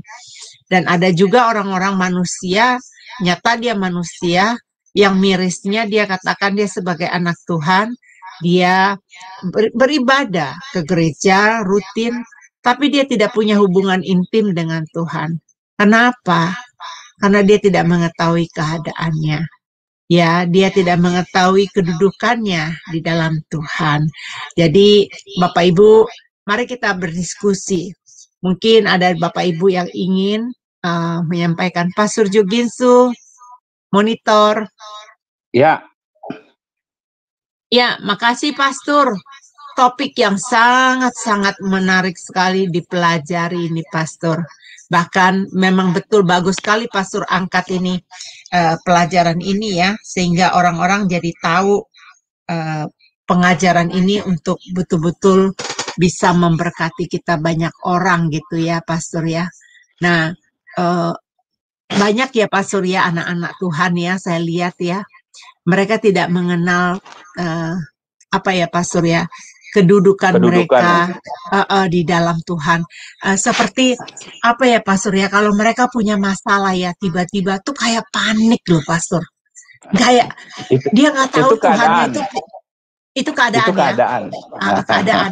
Terus ya jati diri mereka nggak tahu bahwa Tuhan itu berkuasa atas hidup mereka. Dan gambaran itu ya Pak Surya, apa namanya, tidak memahami bahwa mereka itu adalah anak-anak Tuhan. Seperti Pastor katakan tadi kan, kita ini adalah anak-anak Tuhan. Kita itu punya kuasa untuk meminta kepada Bapak kita. Kita punya relationship lah sama Tuhan gitu. Ini banyak sekali saya lihat Pak Pastor. Karena makanya saya melihat orang dari sikapnya udah ketahuan. Ini gambaran dirinya ini rusak, Pastor. Nah, untuk mengembalikan ini karena mereka sudah baca Alkitab ya Pak Surya, ya betul, bahkan melayani ya, mungkin ya jadi macam-macam Pastor saya ada lihat malu kayaknya kadang-kadang untuk menceritakan karena dia sudah punya kedudukan dan sudah apa namanya di dalam gereja gitu.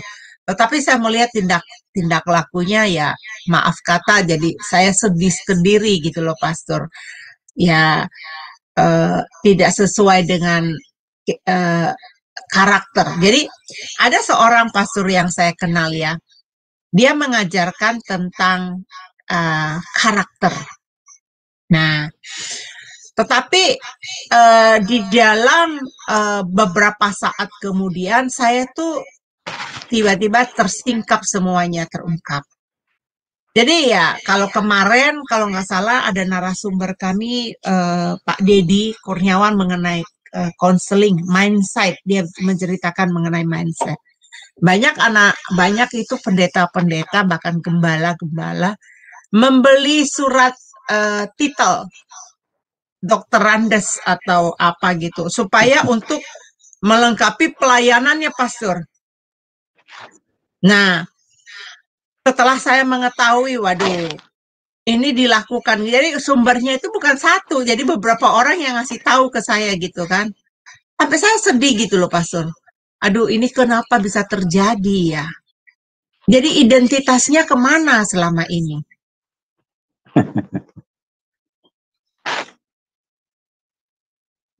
Iya kan, Pastor?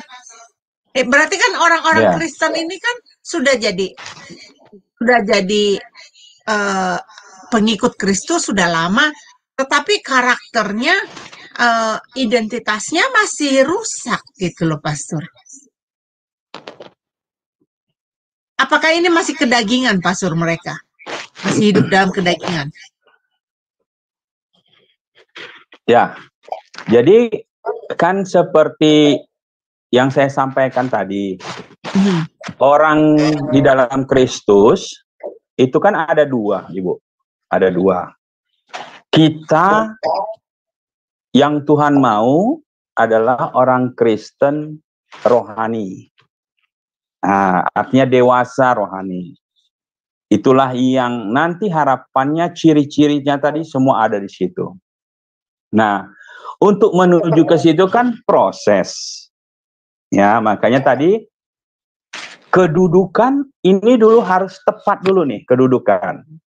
Kedudukan kita adalah orang dibenarkan, justification, orang yang dikuduskan, sanctification. Ini jelas, orang dibenarkan, orang dikuduskan. Position holiness. Kita sudah jadi orang sudah orang benar, orang kudus di dalam Kristus. Tapi progres selanjutnya ada pembaharuan. Inilah yang menuju kepada manusia dewasa rohani atau Kristen rohani tadi. Tapi ingat, kedudukannya sudah orang kudus, orang benar. Tapi keadaannya ini kan bisa berubah. Atau dalam posisi tertentu bisa jatuh dalam dosa, bisa jatuh dalam pelanggaran, bisa jatuh dalam sikap-sikap keinginan daging. Nah, ini yang harus kita bisa bukan pilah untuk mengexcuse ya, bukan. Artinya gini, oh ya nggak apa-apa, itu keadaannya sebagai manusia, tapi kedudukannya tetap orang, bukan begitu. Ini untuk kita melihat diri kita, bagaimana Allah memandang kita, bukan manusia memandang kita, sehingga kita sebagai orang benar, orang kudus, tetap bisa berjalan, bertumbuh di dalam Tuhan. Karena kalau kita salah melihat diri kita ini bisa drop. Contoh, kan sering orang membela begini, oh iya ya, saya berbuat dosa ya, udahlah saya nggak layak ini di hadapan Tuhan. Atau orang menuduh, kamu aja masih berbuat gitu, nggak bagus-bagus juga kok hidupmu, kamu ini miskin, kamu ini begini. Ya udah, orang percaya ini, orang percaya. Dia drop karena melihat keadaannya, Bu. Iya ya, saya kok masih miskin di dalam Tuhan ya. Saya kok masih begini. Dia lupa kedudukannya di dalam Tuhan, dia sudah anak Tuhan. Memang keadaannya kan masih berproses. Ya. Nah, keadaan ini tentu kita mau endingnya menjadi serupa seperti Kristus. Itu harapan kita. Tetapi di dalam proses berjalannya mungkin kita masih bisa jatuh. Tapi jangan lupa, kedudukan kita tetap anak Allah. Kalau kita lihat perumpamaan anak yang hilang, kan ini pasti sudah remanya sudah banyak lah kita tahu ya. Baik itu anak bungsu maupun anak sulung. Kalau Bapak Ibu lihat antara anak bungsu sama anak sulung, mana yang tahu statusnya dia sebagai anak Bapak? Kalau Bapak Ibu bisa jawab, siapa yang tahu statusnya dia anak Bapak? Yang bungsu tahu statusnya dia anak Bapak. Walaupun dia pergi. Yang sulung enggak, dia tidak pergi, tapi dia tidak tahu dia status sebagai Bapak. Anak bungsu, dia tahu status dia anak Bapak, dia tahu keadaannya hari ini setelah dia menjual harta, menikmati berpoya-poya, dia tahu keadaannya jelek. Aku tidak layak di hadapan Bapak, aku telah berbuat dosa. Tetapi dia bilang, di tempat Bapakku banyak makanan. Dia balik. Memang keadaannya berdosa, salah, tapi dia tahu loh status dia anak Bapak. Makanya dia balik. Tapi perhatikan anak sulung. Dia keadaannya tidak meninggalkan, aku berjerih lelah Bapak, aku membantu engkau, aku tidak minta harta kok aku nggak habis-habiskan. Tapi dia nggak tahu statusnya dia anak Bapak loh. Di mana nggak taunya? Dia bilang, udah bertahun-tahun aku nggak pernah dipotongkan lembu tambun untuk berpesta dengan teman-temanku. Bapaknya dia bilang, loh, apa yang aku miliki milikmu anakku, mau kamu potong, ya potong, mau kamu nikmati. Perhatikan, dia tidak tahu statusnya loh, anak Bapak, dia tahu keadaannya. Tapi anak yang bungsu, memang dia pergi, tapi dia tetap tahu statusnya dia anak Bapak, dia balik. Dia tahu keadaannya, dia bersalah. Nah, jadi seperti tadi, itulah orang-orang yang masih berproses, Ibu. Ya, mungkin bagi dia hari itu detail masih penting bagi mereka ya. Tapi ya kita mendoakan. Tapi orang yang benar ya janganlah seperti itu ya kan. Kan hubungan kita dengan, ingat ya, pengenalan kita akan Kristus ini bukan karena yang utama bukan karena epistemai ya, bukan karena pengetahuan, bukan karena epistemologi. Pengetahuan karena belajar. Belajar itu penting. STH, MTH, DTH itu penting sekali. Karena membuat wawasan kita berbeda dengan orang yang tidak sekolah. Tetapi mengenal Allah itu yang Tuhan utamakan itu ginosko. Pengenalan karena hubungan intim. Pengenalan karena perjumpaan pribadi. Pengenalan karena merasakan sendiri Tuhan itu seperti apa. Nah itu nggak bisa diteorikan. Karena kan itu pengalaman kita dengan Tuhan kan. Nah, jadi sekolah penting, epistemologi, epistema pengetahuan penting. Ya, penting sekali. Tetapi yang jauh Tuhan mau itu relasi. Jadi kan Ibu bilang relasi, hubungan. Itulah ginosko, pengenalan. Nah, kalau kita lihat hari-hari ini ya semuanya berproses. Nanti hari-hari ini akan disaring juga, kan penyaringan itu kan dimulai dari rumah Tuhan, kan? Bukan dari luar, dari rumah Tuhan. Akan semakin nampak siapa yang setia, siapa yang tidak, siapa yang setia, siapa yang tidak. Prosesnya pasti semua. Proses itu akan dilalui lah, sampai nanti murni. Makanya saya tadi bilang kan, ada kesaksian artis yang dua ini yang akhirnya keluar, akhirnya menikah lagi. Tapi kesaksiannya udah di gereja-gereja mana, sudah luar biasa, albumnya dan sebagainya, saya bilang. Nah, makanya bersyukurlah kita semuanya karena kasih kemurahan. Tidak bertahan sampai akhir ya, Pastor ya? Ya, tidak bertahan sampai akhir. Makanya kita tetap berjuang kan. Tapi berjuang kita bukan untuk selamat, bukan. Berjuang kita untuk kita menjadi serupa seperti Kristus. Itulah yang namanya progressive sanctification, progressive holiness. Bukan position sanctification. Position sanctification itu pemberian Tuhan. Sudah waktu kita lahir baru. Tapi progressive sanctification itu bukan pemberian Tuhan semata-mata. Kolaborasi. Tuhan bekerja, kita juga bekerja. Ya. Kenapa? Karena kita memperbaharui hari lepas hari, hari lepas hari. Memperbaiki diri. Roh Kudus bantu kita, tolong kita. Tapi kalau position holiness itu pemberian. Itu kedudukan. Kedudukan kita itu sebagai anak Allah itu pemberian, bukan kita, usaha kita, nggak ada.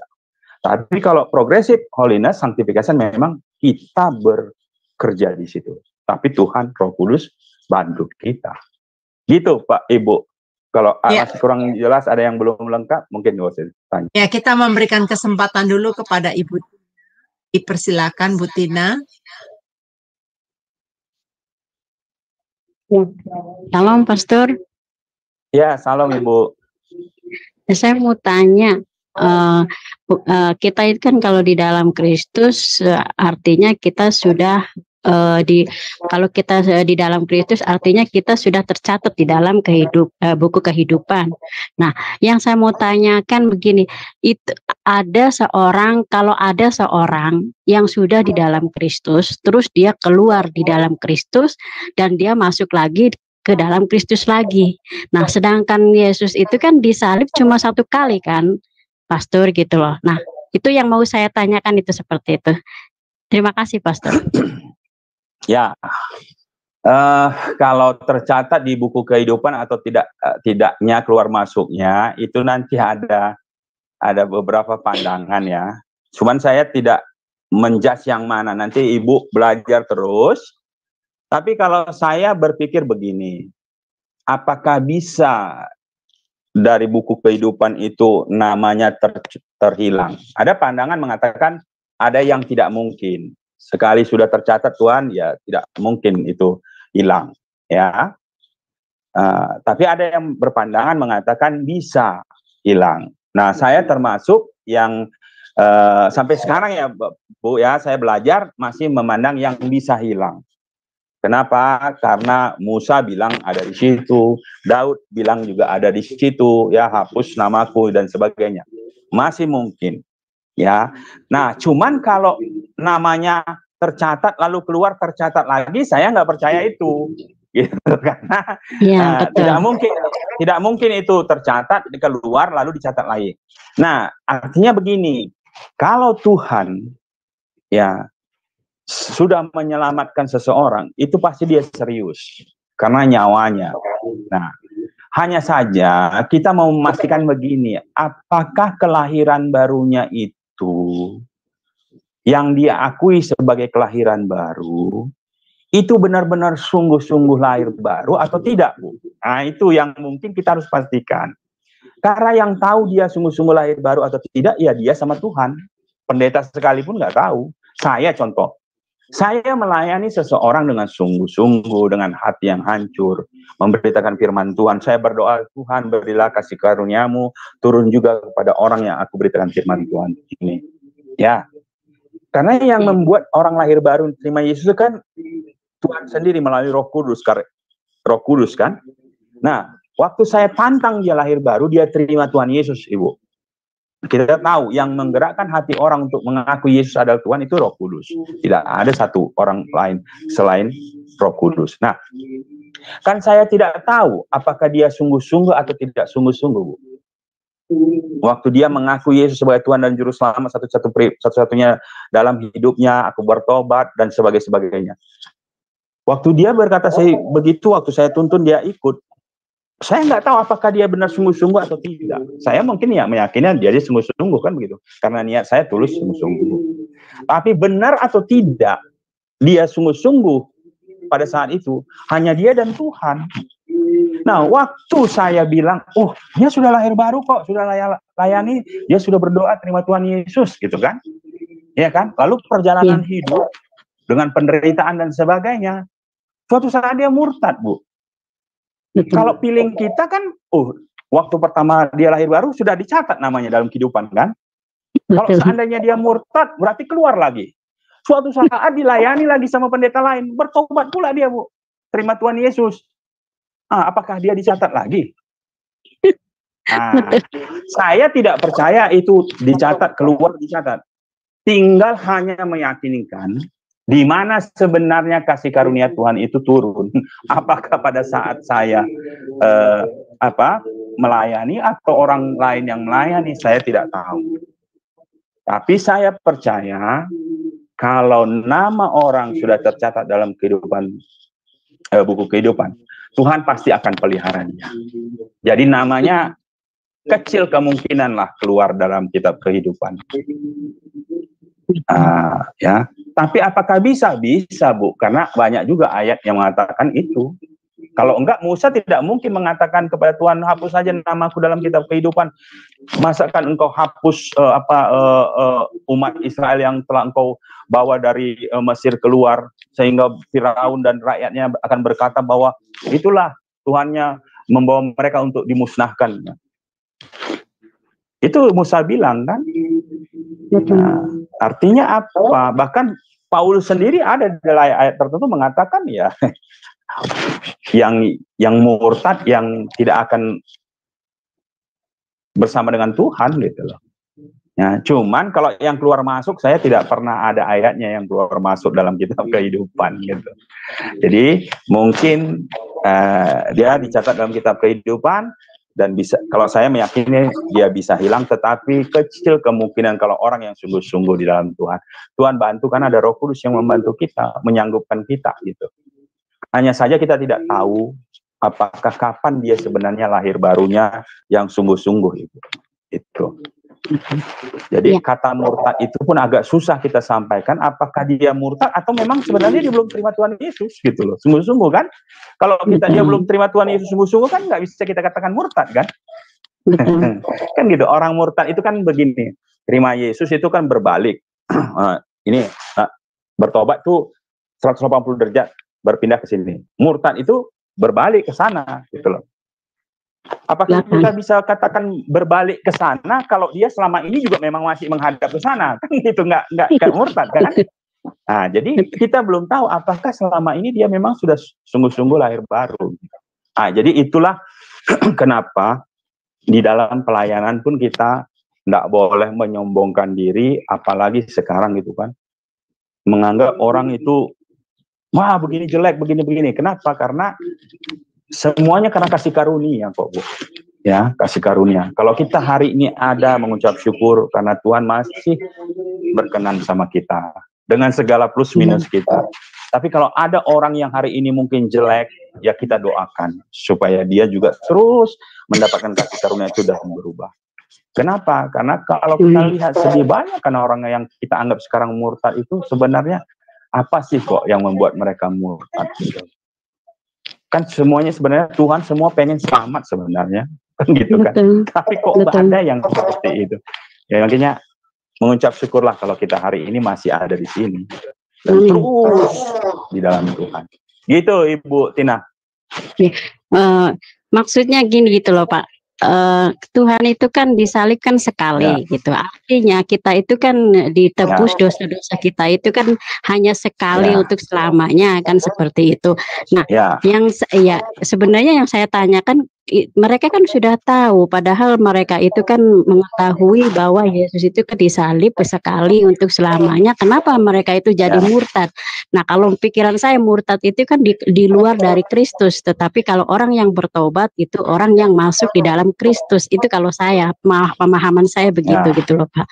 Nah, ya maksud saya tuh yang ditanyain itu gimana orang kok bisa pada murtad gitu loh, sedangkan Yesus saja disalib sekali untuk selamanya bagi kita kan seperti itu. Apakah itu nanti setelah dia murtad terus kembali lagi kepada Kristus itu, apakah Yesus itu bisa disalib kembali? Kan tidak gitu loh, cuma sekali kan seperti itu. Jadi Yesus hanya sekali disalib, dia hanya sekali mencurahkan darahnya, Ibu. Jadi tidak pernah berkali-kali. Jadi waktu kita jatuh dalam dosa, minta ampun, Yesus disalib lagi. Enggak. Betul. Untuk menebus dosa manusia, ya, karena dosa yang asali itu, yang menghasilkan maut terpisah manusia, Bu, itu hanya sekali dilakukan Yesus. Karena Adam juga sekali dulu melakukannya. Maka dosa yang asali ini sekali cuma Yesus lakukan, yaitu di kayu salib 2000 tahun yang lalu. dan itu sudah selesai sempurna. Tuhan katakan tetelestai, sudah selesai sempurna. Kata sempurna artinya tidak perlu ditambahi, Ibu. Betul. Nah, tidak perlu ditambahi apa? Tidak perlu ditambahi perbuatan, tidak perlu ditambahi amal ibadah dan sebagainya. Jadi kata murtad yang Ibu katakan tadi, murtad itu artinya sudah percaya Yesus, berbalik itu murtad, Bu. Betul. Kalau di luar Yesus, ya belum murtad, orang dia memang masih orang berdosa, betul, kan? Betul. Nah, jadi kenapa kok dia bisa murtad? Karena seperti tadi, dia tidak berjalan di dalam tuntunan firman. Di rohnya tidak tunduk kepada roh besar.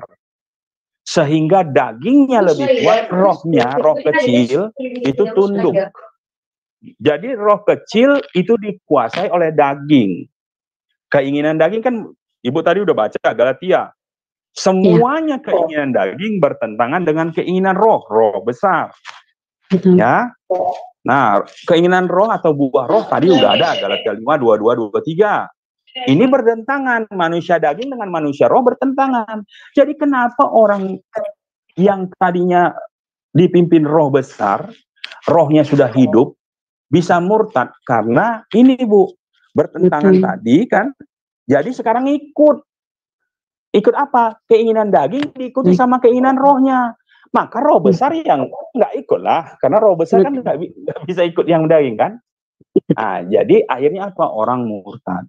Jadi hanya sekali Tuhan Yesus disalib, Bu. Nggak ada. Makanya hubungannya sama apa tadi? Sama apakah dengan kita kehidupan? Makanya saya katakan tidak mungkin tercatat sekali keluar lalu dicatat sekali, enggak. Yang mungkin memang dia belum pernah dicatat. Ngerti ya? Waktu saya layani pertama kali lahir baru, dia sebenarnya belum lahir baru.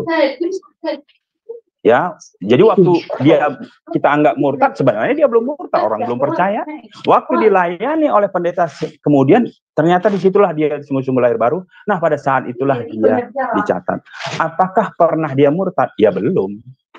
Apakah pernah dia dicatat? Belum. Pada saat yang pelayanan selanjutnya lah itu dia dicatat. Gitu, Bu Tina. Ya, jadi hanya sekali Tuhan Yesus mati, tidak berkali-kali untuk menebus kita yang sudah bertobat lalu bertobat lagi, enggak, Bu. Karena begini, mungkin Ibu Tina kan bilang begini, ada itu yang sudah murtad bertobat lagi. Nah, kan gitu, Bu ya. Betul. Bertobat lagi, apakah diterima Tuhan tobatnya? Ya, betul. Nah, kan begitu kan. Kalau setelah yang kedua, Bu, setelah yang kedua dia sungguh-sungguh sampai mati, ya, sampai mati dia nggak pernah murtad. Saya yakin, saya punya keyakinan, punya iman, sebenarnya yang kedua itulah lahir baru. Yang pertama dia belum lahir baru. Jadi yang kedua itulah yang namanya dicatat, Bu. Bukan yang pertama dicatat, murtad dihapus, lalu yang kedua dicatat, bertobat dicatat lagi, enggak. Yang kedua itu sebenarnya yang dicatat, gitu loh. Jadi nggak perlu Yesus mati lagi, nggak perlu. Betul. Nah, pertanyaan terakhir nih, Pak. Maaf, ini anak majikan lagi bicara. Maaf. Karena dia dapur. Terakhir pertanyaan saya, maksudnya gini. Apakah Yesus itu setelah dia naik ke surga dengan tubuh kemuliaan itu tugasnya itu selesai. Nah, sedangkan yang saya tahu bahwa dia itu belum selesai karena belum di hari penghakiman. Nah, setelah selesai di hari penghakiman itu barulah dia selesai tugasnya. Betul nggak, Pak? Ya, Tuhan Yesus, kita mengenal Allah itu Allah Tritunggal. Bapa, Putra, dan Roh Kudus. Ketiganya itu Allah, Esa hakikatnya. Pribadinya berbeda. Itu yang saya imani. Nah, tidak pernah Yesus itu selesai karyanya.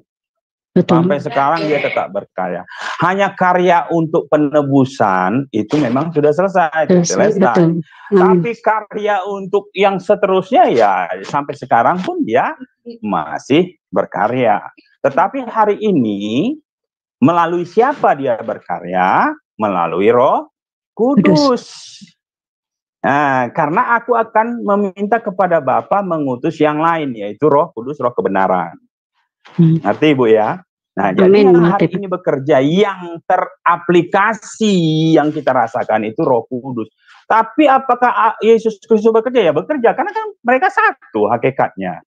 Betul, ya, kan? betul, amin. Betul, betul. Nah, waktu penciptaan Yesus juga berperan, Roh Kudus berperan, Bapa apalagi. Sama sekali hari ini pemeliharaan Bapa bekerja, Yesus Kristus bekerja, Roh Kudus bekerja. Ya, makanya waktu kita berdoa jangan doanya begini, datanglah Tuhan Yesus gitu ya. Kalau Tuhan Yesus datang ya, kalau enggak menjemput kita ya hari akhir kan begitu kan. Hari ini kita berdoa Roh Kudus yang berkarya kan gitu. Makanya kita berdoa ketika kita menginjil, Roh Kudus buka jalan, Roh Kudus tuntun kita gitu. Tapi bukan berarti kita berdoa enggak kepada Tuhan Yesus, ya kepada Tuhan Yesus, karena kita berdoa tetap harus melalui perantaraan Tuhan Yesus. Kita meminta juga kepada Tuhan Yesus. Tapi hari ini siapa yang menyertai kita? Yaitu Roh Kudus. Apakah Tuhan Yesus tidak menyertai kita? Ya menyertai, kan Immanuel. Tuhan beserta kita. Apakah Bapa tidak menyertai kita? Ya dalam kemahakuasaannya Bapa tetap menyertai kita. Cuman kan Bapa tak terlihat, tak terpahami, tak terasa, tak terselami, dan tak terhampiri kan. Nah, gitu Bu. Jadi Tuhan Yesus tetap bekerja, ya. Tapi jangan disuruh datang dulu Bu ya. Terima kasih Pastor. Terima kasih atas penjelasan semuanya. Belum memberitakan firman Tuhan ke semua orang gitu. Kalau nanti sudah semua orang dengar, baru Tuhan Yesus datang. Amin. Terima kasih Pastor atas penerangannya. Sama-sama Ibu. Sudah jelas. Sama-sama. Ya. Tuhan Yesus berkati Pastor. Selamat malam. Ya, God bless. Ya. Ya. Terima kasih atas partisipannya Bu Tina. Bu Tina ini ada di Arab Saudi, Pastor. Oh, luar biasa. Assalamualaikum. Ya, dia dari latar belakang tetangga dulu. Sekarang dia sudah menjadi pengikut Tuhan yang sangat luar biasa, belajar firman Tuhan. Tahu ternyata kekristenanlah nama Yesus ya. Ya. Ini Pastor kelihatannya sudah malam ya. Teman-teman yang ada di live chatting kayaknya tidak ada juga. Kita mau minta Pastor untuk statement akhir. Kemudian Pastor tolong tutup di dalam doa dan berkat ya Pastor. Baik. Ya, terima kasih Ibu Heni, Bapak Ibu, rekan-rekan sekerja di dalam Tuhan, baik yang di Zoom maupun Bapak Ibu, saudara-saudari terkasih yang ada di live ya. Tema kali ini kedudukan dan keadaan orang percaya. Saya berharap sekali kita memahaminya dalam artian dua saja kok topiknya, kedudukan dan keadaan. Pastikan kita memahami mana itu kedudukan kita, mana itu keadaan. Kedudukan kita di dalam Kristus itu pemberian Tuhan saja semata-mata karena kasih karunia, tapi keadaan kita ini memang harus kita perjuangkan hari lepas hari. Mungkin saja suatu waktu kita jatuh dalam dosa, tapi ingat kita bangga, kita mengucap syukur karena ada Tuhan Yesus sebagai perantara tempat kita mengadu, memohon ampun kepada Dia. Jangan pernah minder, jangan pernah rendah diri, takut apalagi sehingga tidak datang kepada Tuhan karena Anda mungkin jatuh dalam dosa. Selagi masih ada kesempatan untuk datang kepada Tuhan, minta ampun kepada Dia, Dia tetap setia akan mengampuni. Karena tidak ada satu dosa sebesar apapun yang bisa menggagalkan kedudukanmu sebagai orang percaya. Kecuali apa? Satu saja, engkau tidak mengakui Dia sebagai Tuhan dan Juru Selamatmu. Itu saja yang tak terampuni. Nah, kedua, keadaan memang bisa berubah satu. Tapi Anda harus pastikan, Anda mengerti, oh kedudukanku ini tetap tidak berubah. Keadaan mungkin satu saat berubah, tapi kalau engkau tahu kedudukanmu di dalam Kristus, engkau bisa datang kembali kepada Dia. Mohon ampun, maka keadaanmu tadi bisa Tuhan ubahkan kepada hal yang baik. Itu saja kesimpulannya, kata penutup dari saya. Mari kita berdoa. Bapa yang kami sembah Tuhan, kami mengucap syukur untuk sharing beberapa menit yang sudah kami lalui. Berkati setiap kami Tuhan, berkati setiap teman-teman, saudara-saudara yang ada di YouTube dan ada yang di room. sehingga apa yang kami sharingkan boleh menjadi berkat Tuhan. Mungkin sedikit, tapi ketika kami memahaminya dengan sungguh-sungguh, kami akan tampil sebagai pemenang. Kami tidak akan dikalahkan oleh pengajaran, bahkan oleh iblis sekalipun. Karena kami tahu kedudukan kami di dalam Kristus itu sangat berharga sebagai anak-anak Allah, warga kerajaan sorga. Terima kasih untuk kebenaran firman-Mu Tuhan. Berkati Ibu Heni, teman-teman semuanya yang ada di room, berkati mereka Tuhan. Bahkan di tahun baru yang 2024 ini, apa yang menjadi pergumulan mereka, Engkau saja yang memberi jawabannya. Apa yang menjadi problem masalah mereka, Engkau memberikan solusi jalan keluar. Dan kami berani menghadapinya karena kami tahu kami akan tampil sebagai pemenang. Kami berdoa untuk saudara-saudara kami yang sakit, Tuhan. Untuk Mbak Aling, yang pada saat ini kurang sehat Tuhan, hamba-Mu berdoa dari tempat yang maha tinggi, kuasa Allah Roh Kudus mengalir untuk Mbak Aling, kesembuhan oleh bilur-bilur tubuh Yesus, kesembuhan terjadi di dalam nama Tuhan Yesus. Engkau adalah Jehovah Rafa, Allah penyembuh tabib yang ajaib. Dan saudara-saudara kami yang lain yang sakit Tuhan, kami katakan sembuh di dalam nama Tuhan Yesus. Bahkan yang terikat kami katakan lepas di dalam nama Tuhan Yesus. Terima kasih Bapak, berkatilah usaha pekerjaan mereka, berkati pelayan mereka, bahkan studi anak-anak mereka, buat berhasil untuk kemuliaan nama-Mu saja. Berkati keluarga-keluarga Tuhan menjadi keluarga-keluarga ilahi yang menyenangkan hati-Mu saja. Terima kasih Bapak, demikian juga saudara-saudara kami yang hari ini tidak bisa bersama-sama dengan kami, apapun keberadaan mereka, kami percaya, kami serahkan di dalam kuasa berkat-Mu Tuhan. Engkau saja yang menyertai, melingkupi mereka, menjaga mereka. Saudara kami yang di YouTube mendengarkan Tuhan, berkati juga pekerjaan mereka, usaha mereka, pelayanan mereka, pergumulan mereka. Tuhan, apa yang menjadi pergumulan mereka, Engkau saja yang tahu. Kami di sini berdoa, meminta kasih kemurahan-Mu turun atas mereka. Terkhusus saudara-saudara kami yang belum percaya akan Engkau, Bapa yang baik. Sebagaimana Engkau memberikan kasih kemurahan anugerah keselamatan kepada kami yang lebih dahulu mendengarkan kabar baik itu. Kami rindu Tuhan, melalui pelayanan online ini, mereka juga Engkau jamah. Bukakan mata rohani mereka yang tertutup oleh selubung-selubung yang dipasang oleh si iblis. Kami katakan itu dikoyakkan oleh kuasa nama Tuhan Yesus. Mereka boleh mendengar kebenaran firman-Mu. Ya Allah, ya Roh Kudus, ya Tuhan Yesus, berikan kasih karunia-Mu kepada mereka. Sehingga melalui pelayanan online ini, mereka juga boleh menerima kabar baik dan mereka boleh menerima keselamatan itu. Terima kasih Bapak untuk setiap channel-channel yang menyiarkan. Berkati, boleh bertambah besar, bertambah memuliakan nama-Mu. Sehingga channel-channel ini boleh memuliakan nama-Mu Tuhan. Terima kasih kami rindu juga Tuhan hari ke depan. Setiap pengajar-pengajar yang mengajar, Engkau berikan kesehatan dan kekuatan, boleh mengajar dengan baik. Terima kasih Bapak, sebelum kami berpisah, kami rindu menerima berkat-Mu Tuhan. Kekasih Tuhan, terimalah berkat kasih karunia yang berlimpah-limpah dari Allah Bapa melalui putranya Tuhan Yesus Kristus dan persekutuan yang manis bersama Roh Kudus. Itulah yang memberkati kita mulai saat ini sampai Maranatha. Tuhan Yesus datang kali kedua, bahkan sampai selama-lamanya. Dan setiap kita yang diberkati Tuhan, sama-sama kita katakan, amin. Amin, amin. Terima kasih Pastor Juginsu, sangat memberkati kami semua. Baik teman-teman. Iya, baik teman-teman semua. Saya minta kepada teman-teman untuk tolong sharekan video ini kepada teman-teman yang lain ya, supaya mereka bisa mengenali siapa identitas dan dalam diri mereka.